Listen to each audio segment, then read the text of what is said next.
Captain Sarah Mitchell gripped the controls of her Apache helicopter as the desert sand whipped around the landing pad. The year was 1993, and she was one of only 12 women qualified to fly attack helicopters in the entire United States military.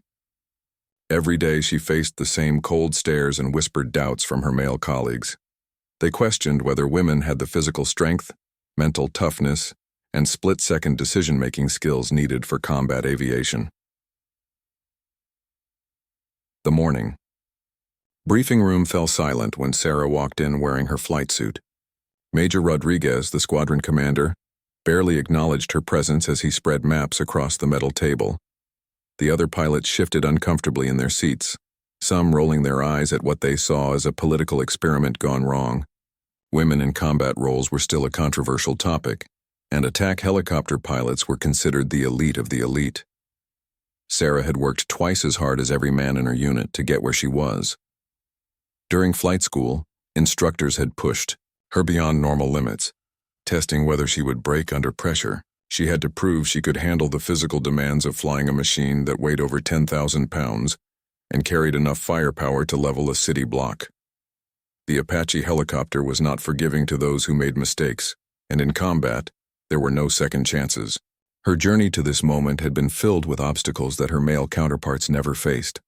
During her first deployment, maintenance crews had deliberately sabotaged her aircraft, hoping to see her fail during training missions.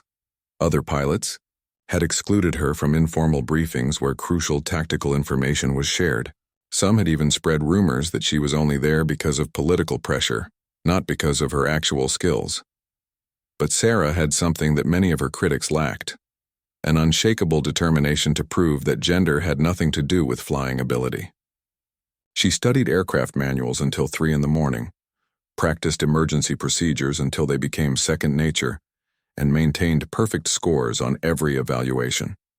Her gunnery skills were among the best in the squadron, and her tactical knowledge impressed even the most skeptical instructors. The military leadership was watching this experiment closely. If women failed in combat aviation roles, it would set back female military integration by decades. If they succeeded, it would open doors that had been closed since the beginning of modern warfare. Sarah understood that she was not just representing herself, she was representing every woman who dreamed of serving their country in combat roles. Lieutenant Amanda Cross, another female pilot, sat across from Sarah in the briefing room. She was younger and had faced even more resistance than Sarah. Some male pilots had refused to fly wing missions with her, claiming they could not trust a woman to cover them in combat. Amanda had developed a thick skin, but Sarah could see the determination burning in her eyes. They were both fighting the same battle, trying to prove that skill and courage had no gender. The squadron had been stationed in the Middle East for 6 months, conducting routine patrols and training exercises. Most of their missions involved flying over empty desert, looking for signs of enemy activity that rarely materialized. The male pilots complained about the boring assignments, but Sarah and Amanda knew they were being kept away from real combat situations.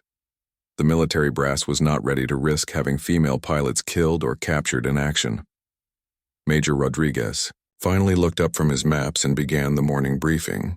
Intelligence reports indicated increased enemy activity in the northern sectors, but nothing that required immediate action. Sarah noticed that the most dangerous patrol routes were assigned to male pilots, while she and Amanda were given safer reconnaissance missions over friendly territory. The message was clear: women were still not trusted with the most critical assignments. After the briefing, Sarah walked to her aircraft for the pre-flight inspection. Her crew chief, Sergeant Martinez, was one of the few men who treated her with genuine respect. He had worked with her for 8 months and had seen her handle emergency situations with calm professionalism. Martinez knew that Sarah was as skilled as any pilot in the squadron, regardless of what others might think.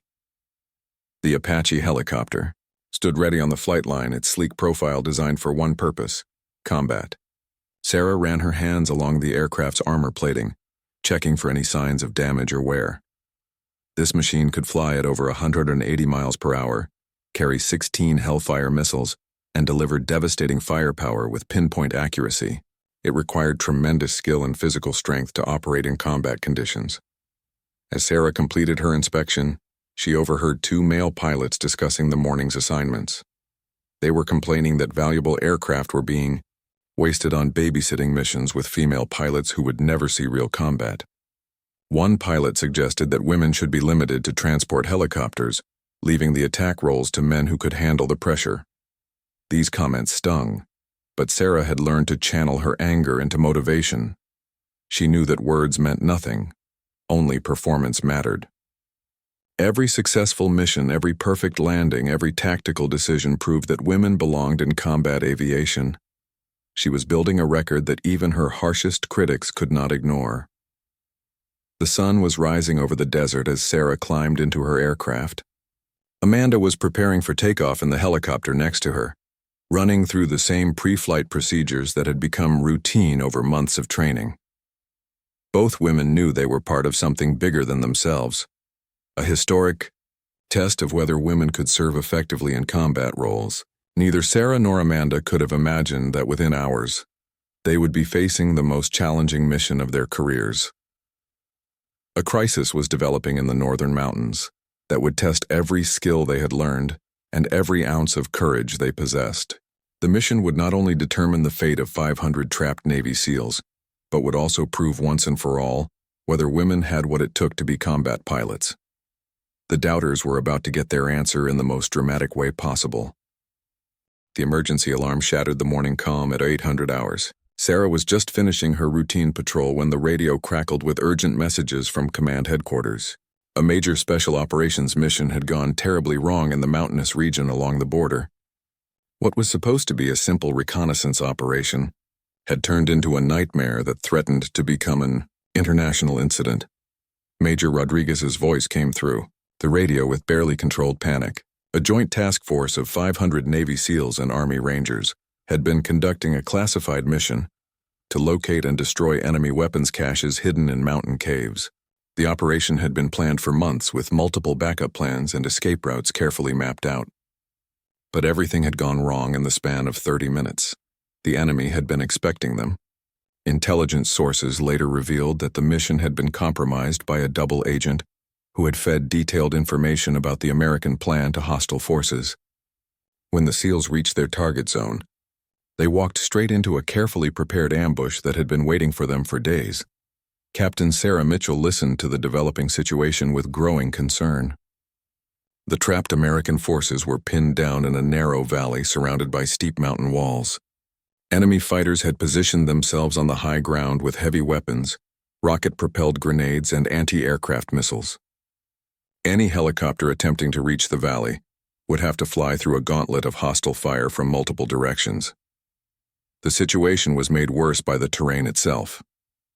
The valley was barely wide enough for helicopters to maneuver, with rocky walls rising over 1,000 feet on both sides. The only way in or out was through a narrow canyon opening that was now controlled by enemy forces. Weather conditions were deteriorating rapidly, with high winds and sandstorms that would make flying extremely dangerous even without hostile fire.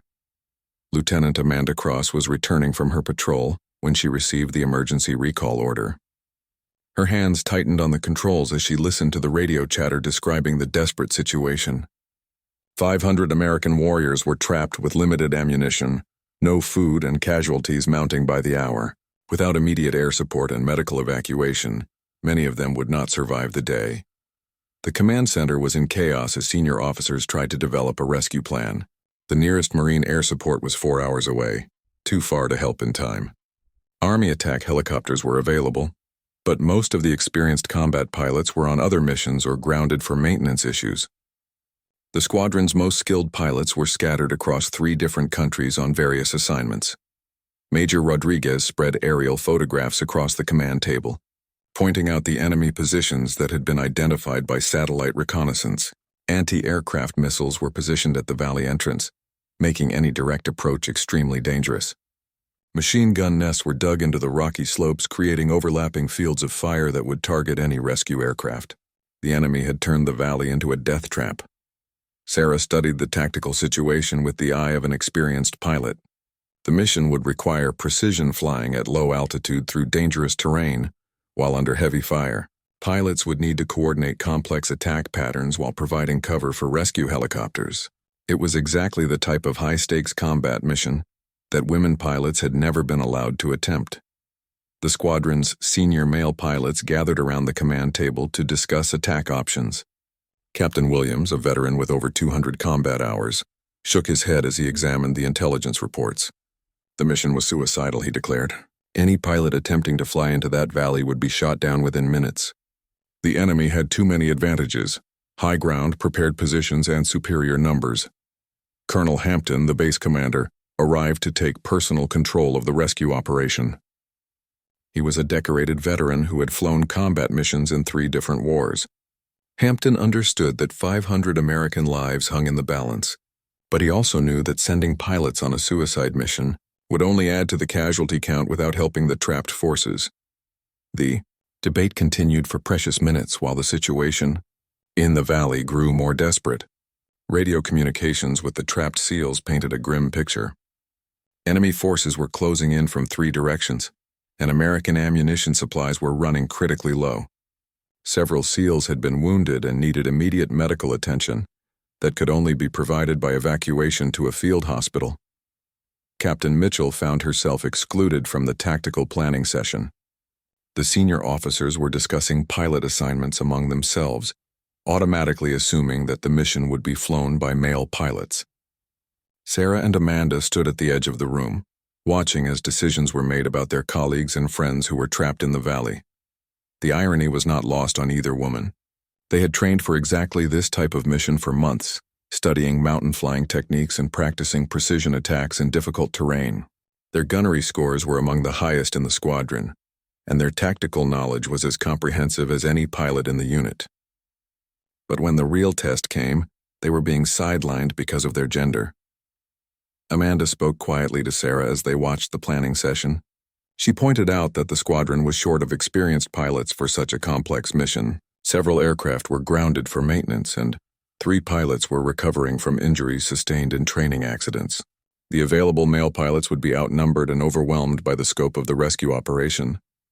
Sarah realized that this crisis presented both the greatest danger and the greatest opportunity of her career. If women pilots could prove themselves in this situation, it would settle the debate about female combat aviation once and for all. But failure would not only cost lives, it would set back women's military integration by decades. The radio crackled with another desperate message from the trapped SEALs. Enemy mortar fire was increasing, and the Americans were taking casualties they could not afford. Time was running out, and conventional rescue options were proving inadequate. The military leadership would soon have to choose between accepting heavy losses or taking unprecedented risks. Colonel Hampton looked around the command center, counting available aircraft and pilots. His expression showed the weight of command as he realized that he might not have enough resources for a successful rescue mission. The decision he made in the next few minutes would determine whether 500 American warriors came home alive or became casualties of a mission that was spinning out of control. Colonel Hampton stared at the tactical display with the grim realization that he was facing an impossible choice. 3 Apache helicopters were grounded for emergency maintenance after discovering critical rotor problems during pre-flight inspections. 2 of his most experienced pilots were in the base hospital recovering from injuries sustained during a training accident the previous week. Captain Williams, his top combat pilot, was suffering from food poisoning and could barely stand, let alone fly a complex combat mission. The mathematics of the situation were stark and unforgiving. To successfully extract 500 trapped Navy SEALs from a heavily defended valley, Colonel Hampton needed at least 6 attack helicopters working in coordinated teams. He had 4 operational aircraft available. He needed 8 experienced combat pilots to fly the mission safely. He had only 4 male pilots who met the minimum experience requirements for such a dangerous operation. Major Rodriguez approached the colonel with a clipboard containing the squadron's personnel roster. His face was pale as he delivered the news that Hampton had been dreading. The nearest reinforcements were stationed at bases over 300 miles away. Even if they departed immediately, it would take them over 2 hours to reach the operational area. The trapped SEALs did not have 2 hours to spare. Captain Sarah Mitchell watched from across the command center as the senior officers struggled with their limited options. She could see the calculation running through their minds. They needed more pilots, but their military culture had conditioned them to automatically exclude women from the most dangerous combat missions. The result was a shortage of qualified personnel at the exact moment when lives hung in the balance. Lieutenant Amanda Cross stood beside Sarah, both women understanding that they were witnessing a historic moment. For months, they had been told that women could not handle the physical and mental demands of combat aviation. Now faced with a genuine crisis, the military leadership was discovering that gender discrimination had left them dangerously short of qualified pilots when they needed them most. The radio brought another desperate update from the trapped forces. Enemy fighters were advancing under cover of mortar fire, and the SEALs' defensive perimeter was shrinking by the hour.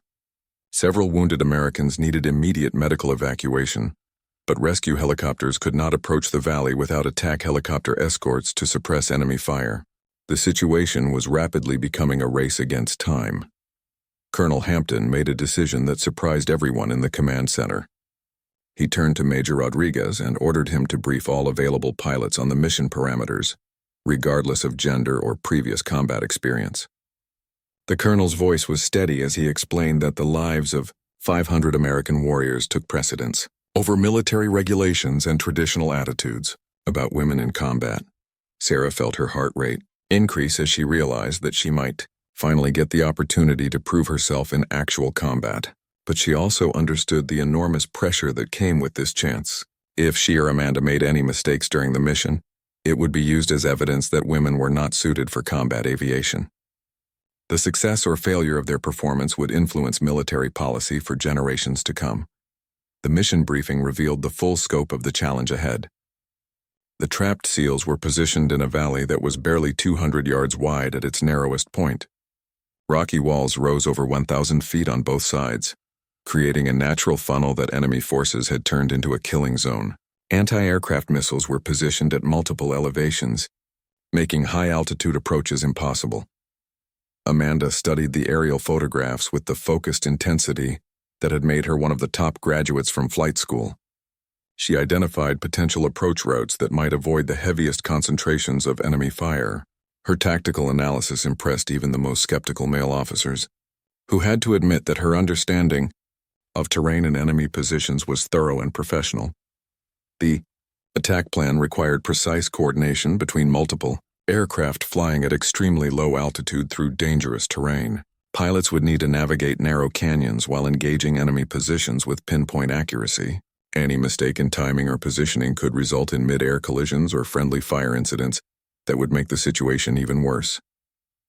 Colonel Hampton divided the available pilots into 2 attack groups. The first group would suppress enemy anti-aircraft positions at the valley entrance, creating a corridor for rescue helicopters to enter. The second group would provide continuous fire support to keep enemy fighters away from the trapped SEALs. Sarah was assigned to the first group, while Amanda would fly with the second team. The weight of responsibility settled on both women as they realized they would be flying alongside male pilots who had doubted their abilities for months. Captain Williams, despite his illness, insisted on participating in the mission briefing. His face was still pale from food poisoning, but his voice was firm as he outlined the tactical requirements for each phase of the operation. Sarah noticed that some of the male pilots were watching her and Amanda with new expressions. The casual dismissal and condescending attitudes had been replaced by something closer to professional respect. The crisis had forced everyone to focus on pilot qualifications rather than gender, and both women had demonstrated their tactical knowledge during the planning session. The pre-flight preparation took on an urgency that Sarah had never experienced before. Every system check, every weapons load, every communication test could mean the difference between mission success and catastrophic failure. The Apache helicopters were loaded with their maximum complement of Hellfire missiles, 30mm cannon rounds, and defensive countermeasures to protect against enemy missiles. Sergeant Martinez, Sarah's crew chief, worked with exceptional speed and precision to prepare her aircraft. He had seen her flying skills develop over months of training and had complete confidence in her abilities. Martinez knew that his pilot was as qualified as anyone in the squadron, and he was proud to be part of a crew that was making military history. The weather conditions were deteriorating as the mission approached its launch time. High winds were creating dangerous turbulence in the mountain valleys, and blowing sand was reducing visibility to less than 2 miles in some areas. These conditions would make precise flying even more challenging, adding another layer of difficulty to an already complex mission. Amanda completed her pre-flight inspection with the methodical thoroughness that had become her trademark. She understood that every detail mattered when flying in combat conditions. Her aircraft was a precision instrument of war, capable of devastating firepower when operated by skilled hands. Today, those hands would be tested under the most demanding conditions possible. The final mission briefing emphasized the critical timing requirements for the rescue operation. The attack helicopters had to suppress enemy positions within a narrow window that would allow rescue aircraft to extract the trapped SEALs before enemy reinforcements arrived. Intelligence reports indicated that hostile forces were moving additional troops and heavy weapons toward the valley, making speed essential for mission success. The Apache helicopters lifted off in formation at 10:30 hours, their rotors cutting through the desert air with deadly precision. Captain Sarah Mitchell felt the familiar vibration of her aircraft as it climbed toward the mountain range, where 500 American warriors waited for rescue. Behind her, Lieutenant Amanda Cross maintained perfect formation flying, demonstrating the skills that had taken months to develop under the harshest training conditions. The flight to the target area took them over increasingly rugged terrain. Rocky peaks jutted skyward like ancient sentinels, their sharp edges creating dangerous wind patterns that buffeted the helicopters. Sarah had to constantly adjust her controls to maintain stable flight, as sudden downdrafts and crosswinds tried to push her aircraft off course. The mountainous landscape was beautiful, but unforgiving to pilots who made even small mistakes.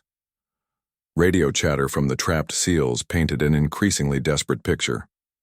Enemy mortar rounds were falling closer to their defensive positions, and ammunition supplies had dropped to critical levels.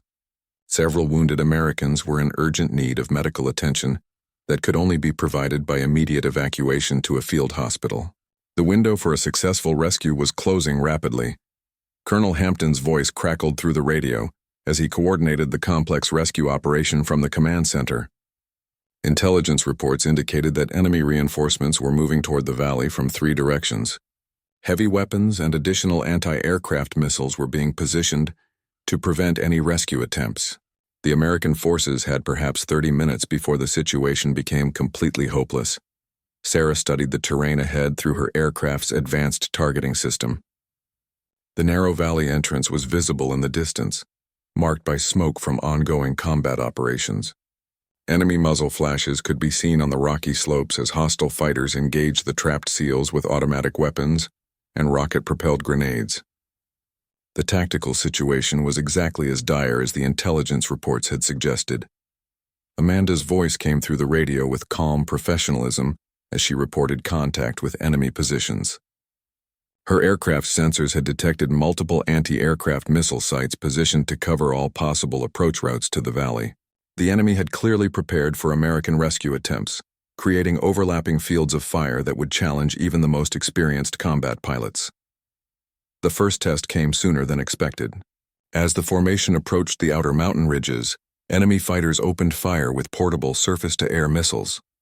Sarah saw the bright flash of a missile launch from a concealed position and immediately initiated evasive maneuvers. Her Apache twisted and dove between rocky peaks as the missile streaked past, missing her aircraft by less than 50 feet. The defensive systems aboard Sarah's helicopter automatically deployed countermeasures, releasing chaff and flares to confuse any additional incoming missiles. She pulled her aircraft into a sharp banking turn that tested the limits of both machine and pilot, using the mountainous terrain to break the enemy's targeting solutions. The maneuver required split-second timing and precise control that left no room for error. Amanda's aircraft came under fire simultaneously from a different enemy position. Her response demonstrated the hours of training that had prepared her for exactly this situation. She used the natural contours of the mountain slopes to mask her approach, then popped up suddenly to engage the hostile missile site with precision cannon fire. Her gunnery was flawless, destroying the enemy position before it could launch additional missiles. The success of these initial engagements sent a clear message to both friend and foe. The female pilots were not only capable of handling combat conditions, They were excelling under pressure that would challenge any aviator. Their tactical awareness, gunnery skills, and aircraft handling were proving equal to or better than their male counterparts, who had doubted their abilities. Captain Williams, despite his illness, was flying as formation leader for the 2nd Attack Group. His voice came through the radio with genuine admiration as he watched Sarah and Amanda's performance during the first enemy contact. The women were flying with a level of skill and aggression that impressed even the most experienced combat veterans in the squadron. The approach to the valley entrance required navigating through a maze of rocky canyons where enemy fighters had prepared multiple ambush positions. Sarah led her section through a series of sharp turns and altitude changes, designed to prevent the enemy from establishing effective targeting solutions. Her flying was smooth and confident, showing no signs of the stress that would have overwhelmed less experienced pilots. The trapped SEAL's radio operator provided real-time updates on enemy positions as the rescue helicopters approached. His voice was strained with exhaustion and pain, but his tactical information was precise and invaluable. The enemy had concentrated their heaviest weapons at the valley entrance, creating a gauntlet that any rescue force would have to penetrate under intense fire. Amanda's aircraft suddenly shuddered as enemy machine gun fire raked across her armor plating. The rounds sparked harmlessly off the Apache's protective systems, but the attack served as a reminder of how quickly the situation could turn deadly. She responded by identifying the enemy firing position and engaging it with a Hellfire missile that eliminated the threat with devastating precision. The coordination between aircraft was flawless, as the attack helicopters worked together to suppress enemy positions. Sarah and Amanda moved their aircraft in perfect synchronization, covering each other's approaches and withdrawals while maintaining continuous pressure on hostile forces. Their formation flying was so precise that it looked choreographed, but it was actually the result of countless training hours and natural talent. As they reached the final approach to the valley entrance, the intensity of enemy fire increased dramatically. Rocket-propelled grenades streaked past the helicopters while heavy machine guns created deadly crossfires designed to trap any rescue aircraft. The enemy had clearly studied American tactics and had prepared countermeasures specifically designed to defeat helicopter operations. Sarah's targeting system locked onto a concealed anti-aircraft missile site that posed the greatest threat to the incoming rescue helicopters. The position was well camouflaged and protected by natural rock formations, making it a challenging target that required precise weapon delivery. Her first Hellfire missile struck exactly on target, creating a secondary explosion that indicated the destruction of enemy ammunition supplies. Their radio erupted with excited voices from the trapped SEALs as they watched the attack helicopters systematically destroy the enemy positions that had pinned them down for hours. The sight of American aircraft engaging their tormentors with devastating effectiveness provided a tremendous boost to morale among the surrounded forces. For the first time since the ambush began, they had reason to hope for survival. Amanda coordinated her attacks with surgical precision, using her aircraft's advanced sensors to identify targets that were invisible to ground forces. Her understanding of enemy tactics allowed her to predict where hostile fighters would position themselves, enabling her to engage them before they could effectively target the rescue helicopters. Her tactical awareness was exceptional by any standard. The valley entrance was now clear of major enemy threats, but the mission was far from over. Rescue helicopters would need continuous protection as they entered the confined space where the SEALs were trapped. Any mistake or lapse in coverage could result in catastrophic losses among both the rescue force and the personnel they were trying to save. The rescue helicopters appeared on the horizon like salvation itself, their distinctive silhouettes cutting through the smoke and dust of battle. Captain Sarah Mitchell watched through her targeting display as 4 Black Hawk helicopters approached the valley entrance, flying in tight formation despite the dangerous terrain and ongoing enemy fire. These aircraft carried the medical teams and equipment needed to save the wounded SEALs trapped below. The narrow valley presented unique challenges for the rescue operation. The space was barely wide enough for helicopters to maneuver safely, with rocky walls rising over 1,000 feet on both sides. Wind patterns created by the confined geography generated dangerous downdrafts and turbulence that could slam aircraft into the ground without warning. Even experienced pilots found mountain flying treacherous under ideal conditions. Lieutenant Amanda Cross positioned her Apache helicopter to provide overwatch as the first rescue aircraft descended toward the trapped American forces. Her sensors detected movement on the rocky slopes, indicating that enemy fighters were repositioning to engage the vulnerable transport helicopters. Amanda's tactical awareness allowed her to identify these threats before they could establish effective firing positions. The radio crackled with urgent communications between the rescue pilots and the SEALs on the ground. Landing zones had to be cleared of debris and marked with signal panels while under enemy fire. The wounded Americans needed to be moved to evacuation points without exposing them to additional hostile fire. Every second counted as enemy reinforcements continued moving toward the valley.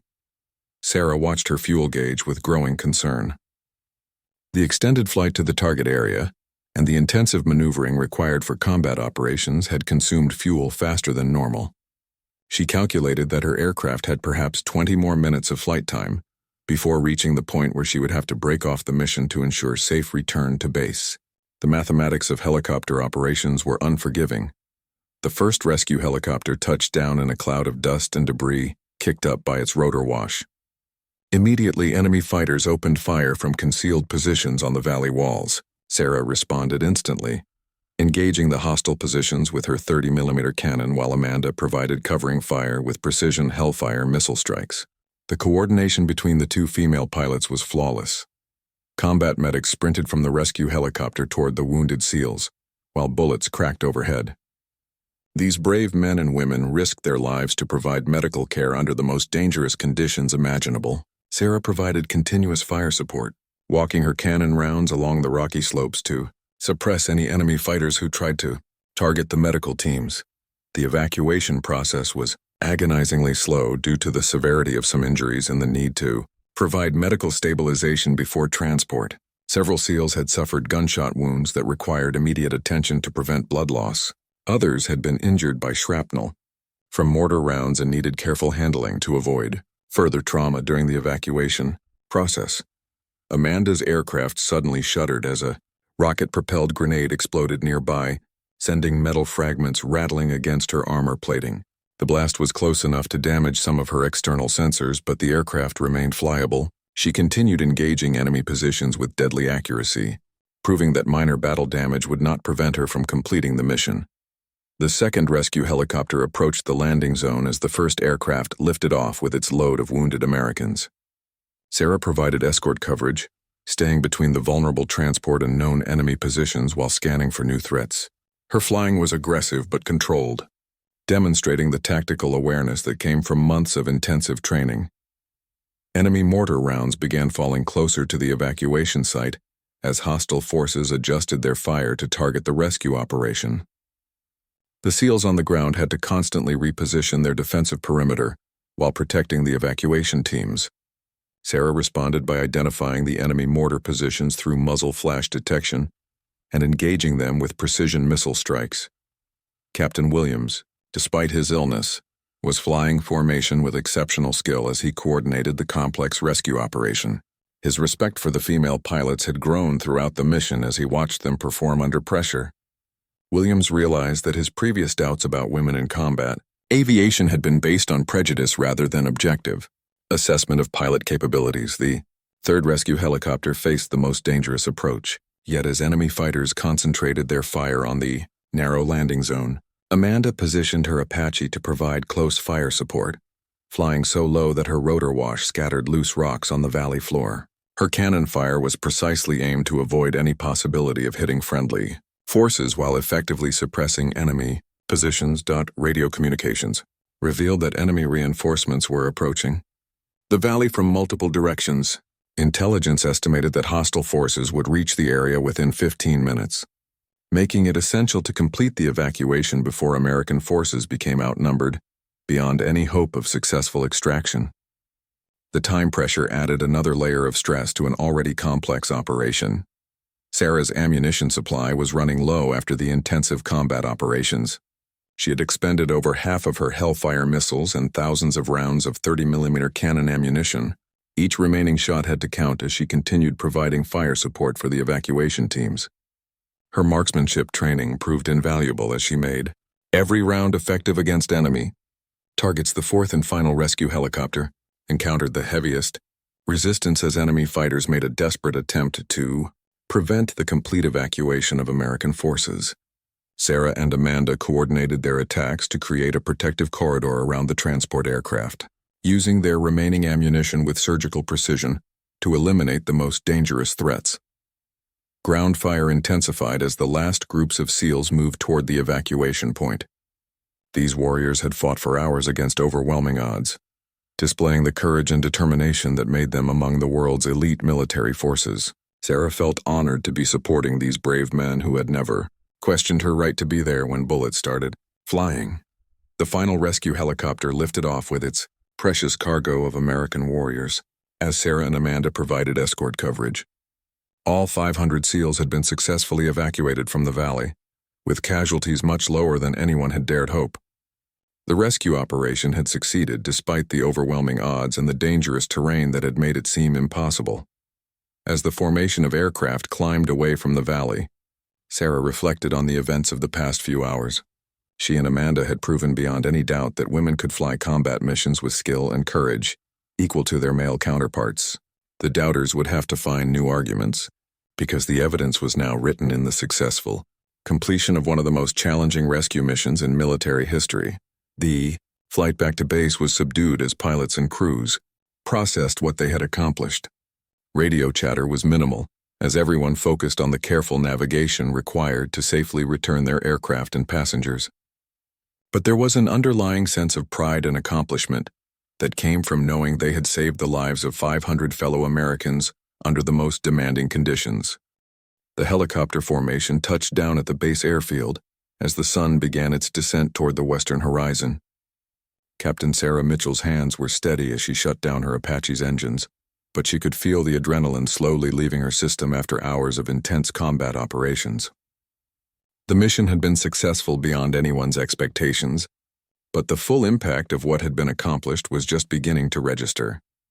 Lieutenant Amanda Cross climbed down from her aircraft with the same calm professionalism she had displayed throughout the mission. Her helicopter showed visible battle damage from the rocket-propelled grenade explosion, but she had continued flying and fighting without complaint. The maintenance crews gathered around her aircraft to assess the damage, shaking their heads in admiration at her ability to complete the mission despite the hostile fire. The rescued Navy SEALs were being transported to the base hospital for medical evaluation and treatment. Many of them had minor injuries that could be treated quickly, but several required immediate surgery for gunshot wounds and shrapnel damage. The fact that all 500 men had been evacuated alive was being hailed as miraculous by the medical teams who understood how badly the situation could have ended. Colonel Hampton was waiting on the flight line as the pilots completed their post-flight procedures. His expression showed a mixture of relief, pride, and something that looked remarkably like surprise. The mission had succeeded despite odds that had seemed insurmountable just hours earlier. The performance of all the pilots had been exceptional, but the contribution of the 2 female aviators had been particularly noteworthy. Word of the successful rescue operation was already spreading throughout the military community. Communications officers were fielding calls from senior commanders who wanted to understand how such a complex mission had been completed with minimal casualties. The story of female pilots proving themselves in combat was generating intense interest at the highest levels of military leadership. Sarah walked slowly around her aircraft, conducting the post-flight inspection with methodical care. Every system had performed flawlessly during the mission, and the Apache had proven once again why it was considered one of the world's most effective combat helicopters. But machines were only as good as the people who operated them, and today had demonstrated that skill and courage were not limited by gender. The squadron pilots gathered in the briefing room for the mission debrief, a standard procedure that allowed commanders to analyze what had worked well and what could be improved in future operations. The atmosphere was different from previous meetings. The casual dismissal and condescending attitudes that had characterized earlier interactions with the female pilots were notably absent. Captain Williams looked pale but determined as he took his seat for the debrief. Despite his illness, he had flown the mission with his usual skill and had witnessed firsthand the exceptional performance of Sarah and Amanda under combat conditions. His perspective on women in combat aviation had been fundamentally changed by the events of the day. Major Rodriguez began the debrief by reviewing the tactical situation that had confronted the rescue force. The enemy had prepared well-coordinated defenses that should have made the mission extremely costly, if not impossible. The success of the operation was due to superior pilot training, excellent aircraft maintenance, and exceptional individual performance under pressure.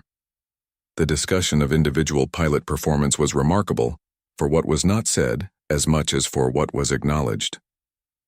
There were no qualifying statements about the female pilots' contributions, no suggestions that they had been lucky or that the mission had been easier than expected.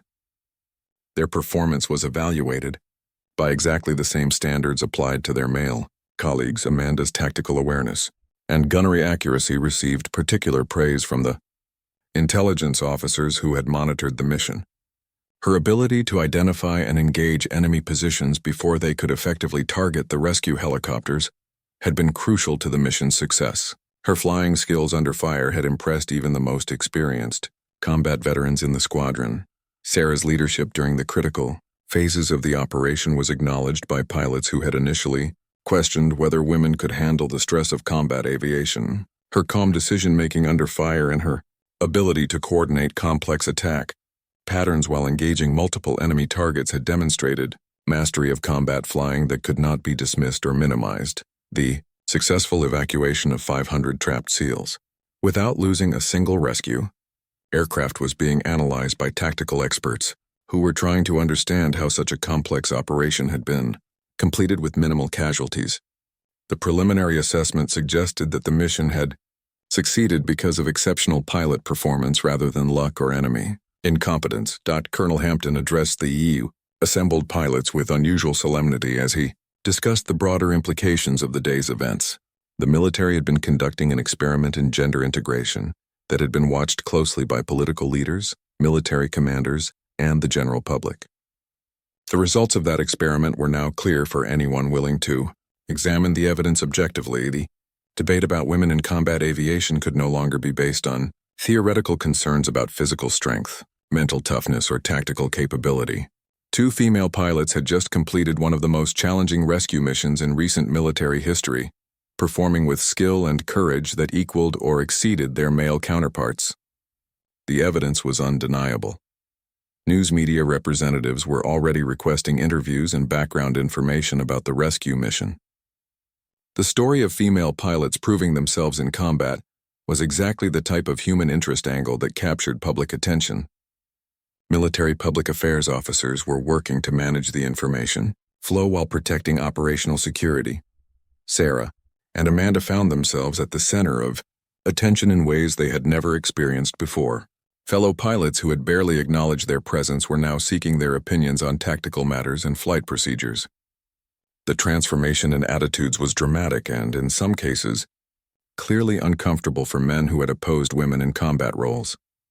The rescued SEALs were beginning to arrive at the base medical facility, and word was spreading among them about the identity of the pilots who had provided the air support that saved their lives. Several of the wounded men specifically asked to meet the female aviators who had flown through enemy fire to cover their evacuation. The broader military community was watching the developing story with intense interest. Female service members stationed around the world were following the news reports with pride and hope that the successful mission would open new opportunities for women in combat roles. Male service members were being forced to reconsider their assumptions about gender and military capability. The mission had succeeded beyond anyone's expectations, but the real test would come in the days and weeks ahead, as the military establishment processed the implications of what had been accomplished. The performance of the female pilots could no longer be dismissed as an anomaly or explained away by circumstances. The evidence was too clear and the stakes had been too high for any rational person to question their capabilities. The rescue of 500 Navy SEALs had become more than just a successful military operation. It had become a watershed moment in the ongoing struggle for gender equality in the armed forces. The doubters had been proven wrong in the most dramatic way possible, and the military would never be quite the same again. 6 months after the rescue mission, Captain Sarah Mitchell stood before a packed auditorium at the National Defense University in Washington, D.C. The audience included senior military officers, government officials, and representatives from allied nations who had come to hear about the mission that had changed military aviation forever.